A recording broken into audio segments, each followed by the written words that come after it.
Hello, my name is Lola, and I'm going to react to Animal Crossing Amiibo Festival, The Dark Age of Nintendo by Scott the Woz. This was recommended to me by Volvo Man. Thank you for the recommendation.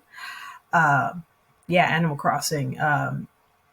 It was a game I remember it came out, like, it was just everywhere. Like, nobody would shut up about it. Like, it was it's pretty much kind of like Sims, but as cute and colorful animals. Which I've never played it, but I have heard nothing but like good things about it. Like, oh, you can do this, you can do that, and all that good stuff. And yeah, let's check this out. See what Scott says about it. And if you want to like comments, grab my channel. You can if you don't want to. That's fine too. Here we go. So, tell me where it all began. Wow, nice stash. Alright. Hi, my name is Scott, and I'm not an alcoholic. My name isn't Scott, and this isn't an AA meeting. Oh, thank God. I always hated those. I always felt out of place. I wish they would make it more accessible to non-alcoholics. You're stalling. I'm sitting. We can do this the easy way or the hard way. I'm paying you! With a coupon! You don't know what it's like to go to therapy. Hey, I got a life outside of this job. I go to therapy twice a week. You're a therapist. Where do you go to therapy? The mirror. Alright, fine. It all started at my desk. Hey y'all, Scott here. So is this the first time you introduce yourself like that, or is this a reoccurring thing? Pretty much every week. Say, do you want me to play 3 of Nintendo's worst games of all time to end up wasting thousands of dollars in therapy? That was some incredible foresight. I plan my year ahead of time. Picture this. Making bad games. It's like making bad water. It's almost impossible. But some people just can't help themselves. Almost every video game company has stumbled at some point, whether they had to rush a title out for release or just weren't focused enough during development. Mistakes happen, and one bad or misguided game doesn't mean an entire studio is talentless or doomed. Just because Sega made one oopsie doesn't mean they'll make another one anytime soon. Bad example, but regardless of how many stinkers are put out each and every year, people will always hold certain developers and publishers in the highest regards. These studios can never make a bad game. They always push for quality, they always care about their products, and you will never be disappointed in what they make. One of these companies is Nintendo, a developer and publisher widely believed to put out nothing but quality titles. I finally figured out what this statement is! Listen, I love this company. Nintendo is my favorite game studio of all time. I love most of their games, their developers, their philosophies, their style, their history. They are, to me, the most interesting player in the video game industry. And their level of quality since their inception has yet to be matched. It's simply astonishing how time and time again they've been able to create so many experiences that are considered genre-defining, and consistently at that. From the original Super Mario Bros. In 1985 to The Legend of Zelda Breath of the Wild in 2017, they've been the studio to look up to. But there's sort of a misconception to many that Nintendo doesn't make bad games. The idea many push that Nintendo always puts the most quality possible into each and every game they release. They never rush things. They never go for quick cash grabs. That is hilarious. Will you be here all week? I love this company, but I'm more than willing to point out their shortcomings, and one year I felt that harder than any other year. 2015.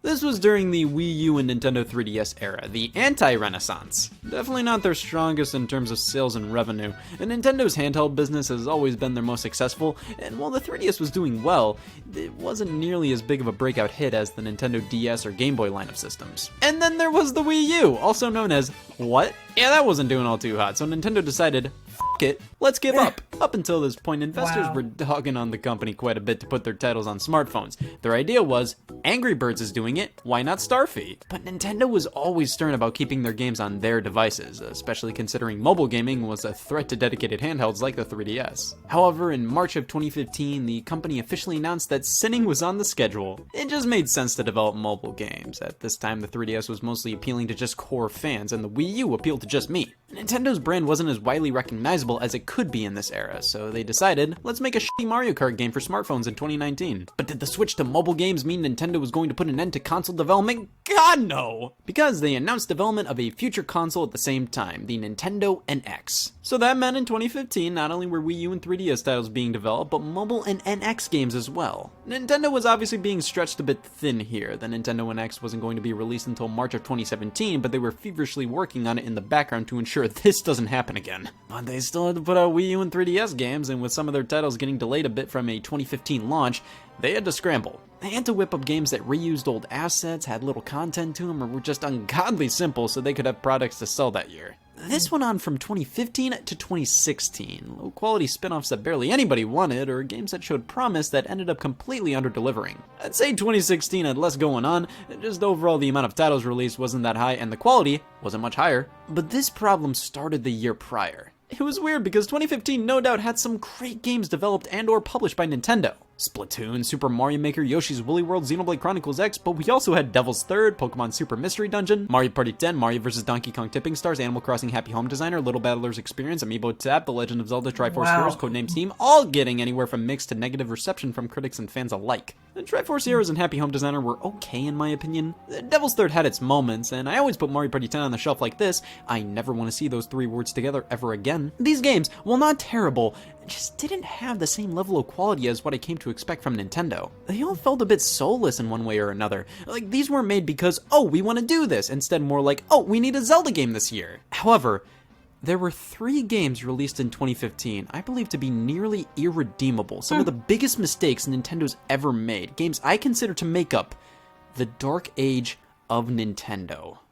Big deal. That is the best thing a therapist could say to me. You shouldn't let the products of a multi-billion-dollar children's company affect your mental health. You don't understand. I have to play most Luigi-based products. Well, I think it's a good time to practice anything but sobriety, so let's take a look at 3 of Nintendo's worst games of all time, which, weirdly enough, all released within 2 months of each other. First one we should tackle is Animal Crossing Amiibo Festival, The Rise of the Machines. Touch an amiibo?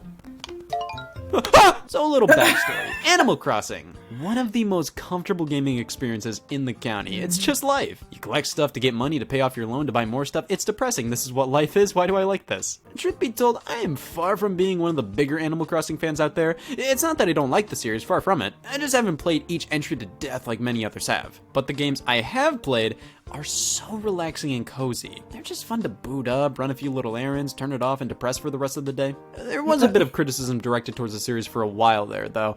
See, it initially released on the Nintendo 64 in Japan only. That version made its way to the GameCube worldwide with a few extra enhancements, but it was still the same game at heart. Then when Wild World came to the DS, many noted it was pretty similar to the GameCube one with a few enhancements added. City Folk released on the Wii, and it was pretty similar to the DS one with a few enhancements added. Where were the changes? Go back! These games kept adding onto each other, but not enough for some to be all too thrilled. But then New Leaf for the 3DS came out, and it changed up enough to be a breath of fresh air for everybody. You were the mayor of your town, you could change so much about your village. It's the one thing Animal Crossing needed, and they finally did it. Government intervention! New Leaf was a tremendous success, and all signs were pointing to the next iteration of Animal Crossing releasing on Wii U around 2015. I mean, it had to happen.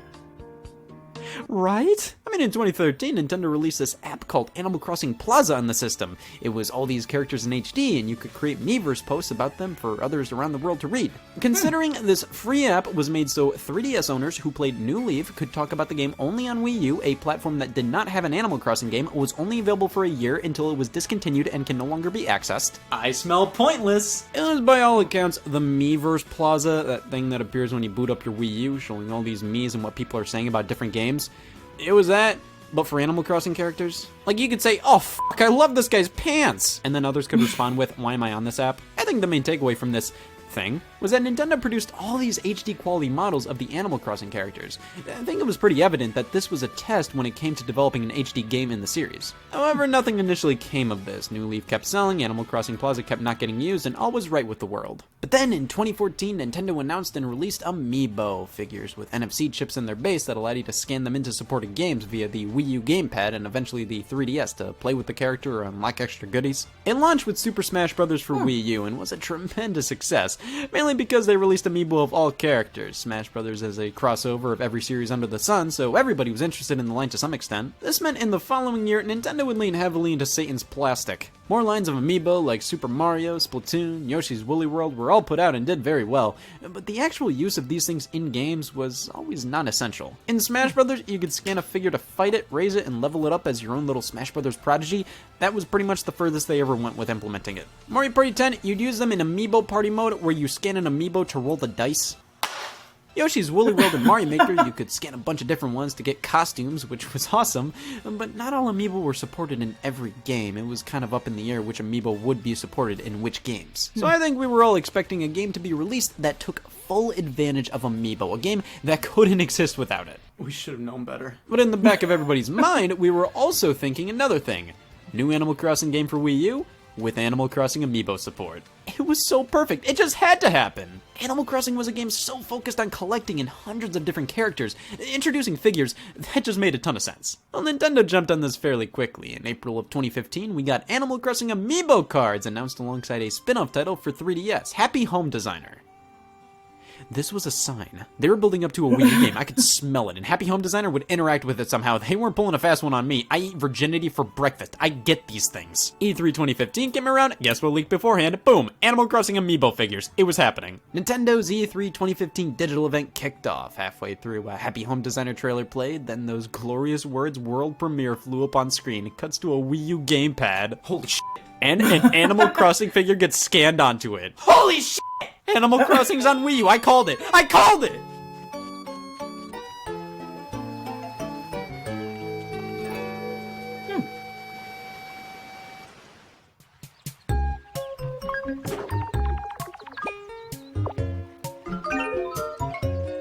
Oh no. So you got incredibly depressed over the announcement of a game in a series that you aren't even a huge fan of to begin with in the first place. That's right. Who the f*** is this guy? On your left, you will see no doubt one of the worst and tone-deaf video game announcements of all time. You can't tell me somebody at Nintendo didn't realize what opening a trailer with this shot insinuates. Nobody goes, oh my god, an Animal Crossing board game? Because that's what it was, a party game that used amiibo figures to roll the dice. Nearly everybody was disappointed and confused, but while this wasn't what I wanted in the slightest, I had higher hopes than I think some did. And the idea of an Animal Crossing party game wasn't bad. That's all it had going for it. The idea wasn't bad. Because my god, not only was this game's announcement a disappointment, the gameplay shown? What is this? Later on at E3, tidbits about why the game existed were coming out, one of them being how the developers just wanted a reason for Animal Crossing amiibo to exist. I can think of worse reasons for the apocalypse. Another one, albeit this was just a Nintendo of America employee kinda just talking up the game a bit on the E3 Treehouse stream, was that they said it was nice to have an Animal Crossing game that didn't require reading to enjoy. Most of this game is text. Suffice to say, Amiibo Festival was not received well. It just sort of got announced and then released later that November. Nothing really came out about the game until a Nintendo Direct in November highlighted it.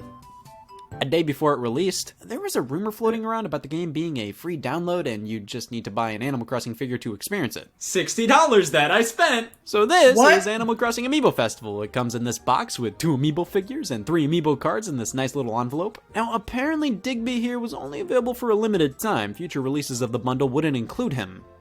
If only the game sold well enough to warrant them doing that. Amiibo Festival bombed. Stores are still putting it out on clearance to this very day. Like I said, the original plan was to phase Digby out of the bundle, but that never happened because I think stores are still trying to sell the initial batch of the game from 2015. Well, there are other Animal Crossing Amiibo that launched alongside it, so I might as well nab a few to get the full experience. I didn't even try and I own nearly all of them. All I did was go to Five Below, a GameStop, and a quick dabble on eBay, and here we are. Under $60 later, I own pretty much all of these except for Rover, Celeste, and Summer Isabel. These figures also rot in clearance bins. Nintendo definitely expected them to fly off the shelves like the Smash Brothers line did, but they didn't understand that 1. That line appealed to everybody because it included dozens of different game franchises. Animal Crossing, while incredibly popular, only appeals to Animal Crossing fans. And 2. Nobody wanted figures that were only useful in a bad game. So you can pretty much find all of these for dirt cheap. I mean, I know I did. 5 bones a piece at Five Below, where garbage goes to die. picked up 2 packs of Animal Crossing amiibo cards as well. These did far better sales-wise. They got up to 4 different series released. I assume it's because collecting hundreds of Animal Crossing cards is a lot more fun and addicting than buying one figure. So opening these up, I got Shirtwolf, Spunkrat, Unemployed Mouse, Insomnia Duck, Better Than Me Gazelle, Bride of an Aardvark, Self-Conscious Dog, Ye Old Lion, Hair Duck, Sex Frog, Kyle, and Min. Alright, so now I own multiple Animal Crossing amiibo cards. I have nearly all of the Animal Crossing amiibo figures, and the game is officially in my Wii U. And then... it happened. The gout? No. Virginity. What?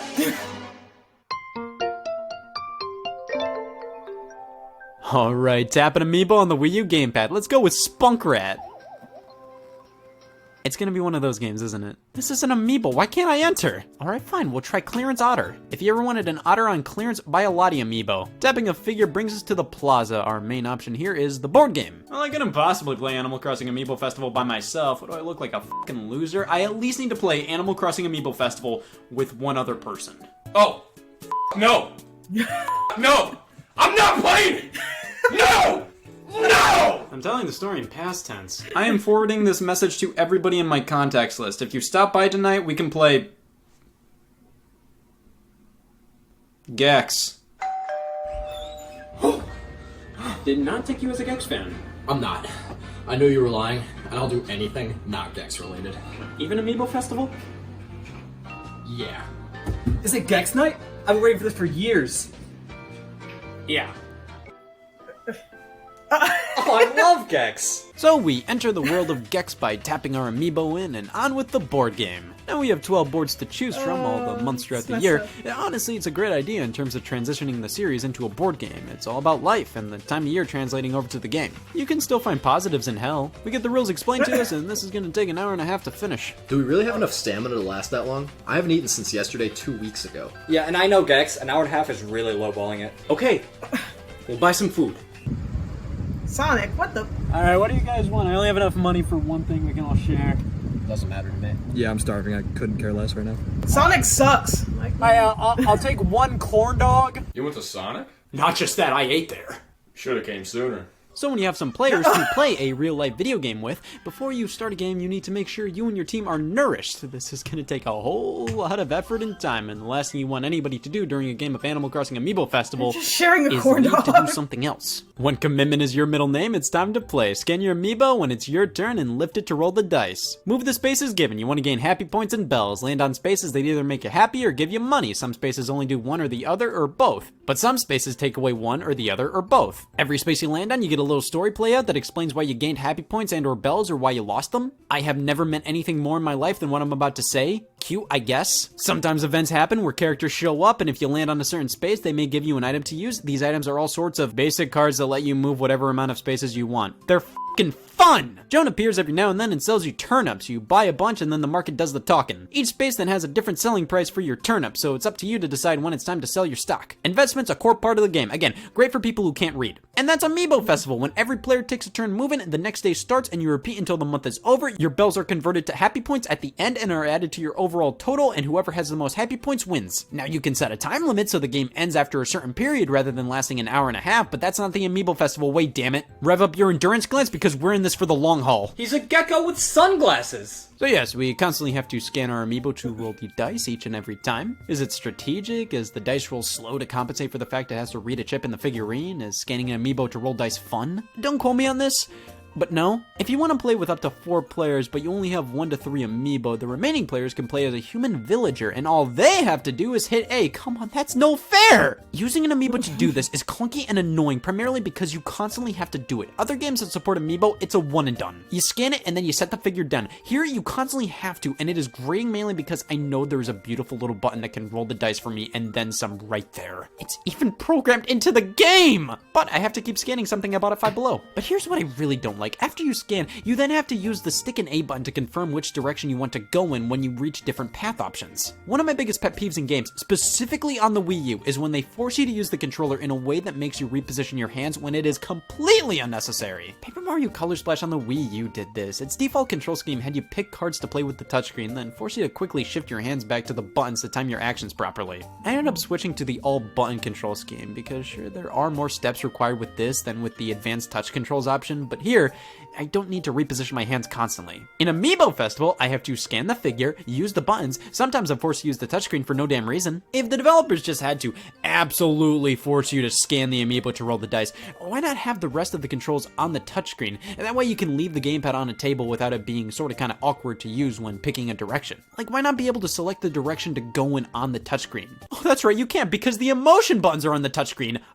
Yes! The game had some weird consistency issues when it comes to what's exclusively on the gamepad screen and what's not. And there's really nothing that ever happens where I think, oh man, I want to hide what I'm looking at from the other players. Also, we all just use one gamepad, pass it around like a corn dog. It just makes things unnecessarily cumbersome. The game itself reeks of Mario Party. I mean, happy points are basically stars and bells are coins. Of course, more coins mean more of a chance to get a star in Mario Party, which is what you're really after, and it's no different with Amiibo Festival. The difference is, most Mario Parties have a minigame play after each player rolls their dice and move. That adds an element of skill. You want to do good at the minigames to get more coins to get more stars. After everybody rolls an Amiibo Festival, you roll again! There's no minigames, no nothing! This game is just constantly rolling the dice and moving around the board. Sure, you have the element of the fucking onions. I guess you have to strategize when's the right time to sell them. And no, even that's total luck. You can't strategize landing on a space where you can sell them for a fortune. It's all up to the dice roll. But Scott, you may say, what? You can get special cards that give you the ability to move a specific amount of spaces. Yeah, sure, but if you even get the opportunity to get a card like that, completely random. If you get the number of spaces you'd actually need in the future, completely random. It's all luck. You build up your bells for 45 minutes, all for a damn owl to bump into you and take half your money. The most strategy you can put into this game is doing a trick when scanning your amiibo. Now that. Badass. I mean, if Amiibo Festival nails anything, it's the ambiance of Animal Crossing. Every space you land on tells you the story of what happened to your character that day. It's all well written, I guess, but keep in mind, there is way too much dialogue for this being a party game. I have multiple people in the room, Katie. You don't need to explain your purpose each and every time somebody runs into you. Presentation-wise, like, yeah, it's still Animal Crossing. It looks okay, but it just kind of feels like they barfed New Leaf in HD without all too much care put into it. It's fine, it does the job, but the board's design, my God! So yes, each board is each month in the year, but they're barely any different. The season changes, but that doesn't make any of them feel all too distinct. There are events that happen based on the month, like holidays or birthdays, but I will maintain, every board feels the damn same. Here's a quiz for you. Which board is June and which board is July? They're both August. You level up your character after every game and save that data to the amiibo. Thank God I get something out of this. Leveling up with your happy points unlocks new costumes. You know, now this game has purpose. And that's the board game, but you just wait because we have so much more to this. 8 minigames, in fact. All of which are exclusively playable with amiibo cards. You cannot use figures. Is there any reason why I can't use the amiibo cards in the board game and amiibo figures in the minigames? Man, you really haven't played Gex before, have you? So we basically have to grind in this game for a couple hours to unlock everything. We have Balloon Island, where we scan in an amiibo card and lift it up to drop our character at the right time to get the most points. I will say, this is an instance where scanning the cards makes this a bit more interesting. You have to take the delay into account. I think it would be way more interesting if different characters had different characteristics to how they drop, so there's more of a strategy when picking your card, but overall, this would be a bit weird without the cards. It's weird with the cards. Acorn Chase. We have to maneuver this garden, picking up all the acorns by scanning one of the 3 cards you pick to go in different directions before you get mauled. It's fine. Rossetti Bob, so it's whack-a-mole mixed with rock, paper, scissors. Finally, somebody did it. All the amiibo cards have either rock, paper, or scissors on them, so you scan them in, and when you see a Rossetti with rock under it and you are definitely paper, scan your card, nothing else matters in the world. It can get pretty crazy, although an easy way to cheese it is if you scan in all characters with the same thing. That way it's not nearly as confusing. Mystery Campers. We scan in 6 cards and have to try to guess which 4 of your characters are in the tents and which order they're in. This one's honestly incredibly simple, but kind of fun. It really makes you think critically. Every time you scan in 4, it tells you how many were correct and if you were close with some of your picks. It's pretty satisfying to figure it all out considering all your previous choices. Speaking of thinking critically, the Animal Crossing Quiz Show, the perfect game to play with people who don't know Animal Crossing all too well. What is this? Amiibo card battle. You pick cards to play and there are different outcomes. I don't get this one. Desert Island Escape. This is the most game this game gets. It's not that bad. You pick 3 characters and you have to survive on an island long enough and find materials to escape before time runs out. You just have to strategize where to move and if certain things are worth risking. It's nothing amazing, but it's probably the most value you'll get out of Amiibo Festival. And that was Amiibo Festival, Gex, but we played the entirety of what it had to offer. Didn't we forget the Fruit Path game? Get the f*** out of my house. So Animal Crossing Amiibo Festival is generally considered the lowest point of the Animal Crossing franchise. It is, but I think what stings the most is the fact that it didn't need to be. Of course, best case scenario, it would be an actual real-life Animal Crossing for the Wii U, but an Animal Crossing party game had so much potential. The core concept here is fantastic. Taking elements from Animal Crossing and turning them into a board game, having the boards be different months, holidays as different events that happen, but they didn't do anything interesting with these concepts. ND Cube made this game, and they developed the modern Mario Party and Wii Party games. And by God, I just don't think they know how to balance a game's content or design boards for party games. They always try to give as many options as possible to give the illusion of a ton of content with tons of modes or minigames, but everything is so bare bones, it doesn't matter. It would have been better if they found a way to mesh all the content in here together. That way it could have been at least a little more interesting. Amiibo Festival by far is the worst game they've ever developed. But it's not ungodly terrible. It's bad, no doubt, but some of the extra minigames aren't the worst, and the board game can be fun if you want to overact about everything happening. However, that mode is overly long with nothing of value ever happening. The control scheme is completely unnecessary, and with each amiibo costing around $13 a pop at launch, you were spending well over $100 when this game released to play with multiple characters and access the other minigames. The concept's great, the execution is abysmal. However, I can't say it's the worst thing ever. There are glimpses of hope in the package here and there. So, it's not terrible, it's just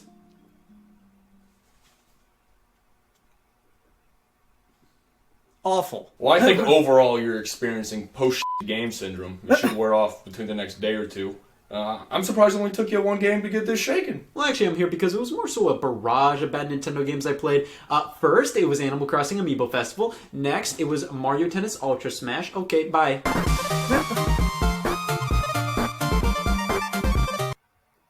Yeah.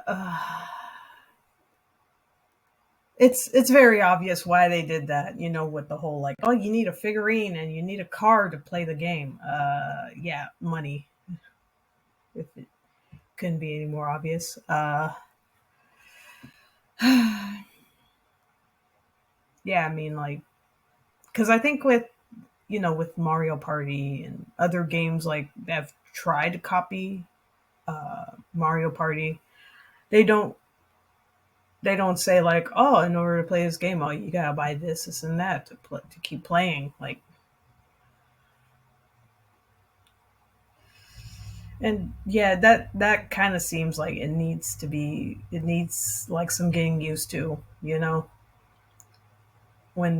Whenever the game says, oh, you need the card to do this move, and like, oh, you gotta pull out the card, you gotta find the card and do it, and or oh, you need the figurine to do this. Oh, okay, yeah, here, figurine. There you go.